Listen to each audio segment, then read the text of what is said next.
Maswera sei muri Zimbabwe. Welcome to our channel Zim Confessions and Deep Secrets. Kana kari kutanga kuya pa channel yedu, please don't forget to subscribe. Kana waka subscriber, please comment on this video and share it with your loved ones. Muri Zimbabwe ndadzoka ninyaya iri kurwadza nyaya Baba Guti. Baba Guti vatisiya muzvara nhasi muri Zimbabwe.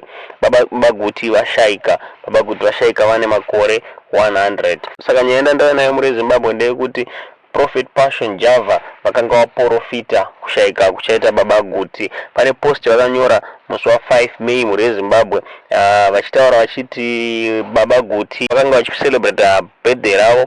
Prophet Passion vakaona kudenga ngirozi dzichipemberera kuuya kwa Baba Guti, kuti Baba Guti vachashaika. Prophet vakataura Prophet Passion musi wa5 May kuti vakaona Baba Guti vachishaika. Zvinova zvinhu zvazadzikiswa muri Zimbabwe. Baba Guti vashaika vane 100 years, asi zviri kunzi Baba Guti mushure munge vashaika ZAOGA Prophet Passion vakaona ZAOGA ichipatsa pachitika hondo muZAOGA ichipatsanurika mukuita mapato maviri muri Zimbabwe.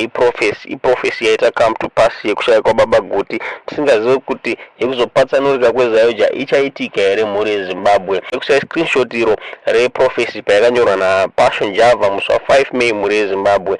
Musi wa5 May ndo nyaya yatatakuigirai muri Zimbabwe. Please don't forget to comment comment section pasi muri Zimbabwe.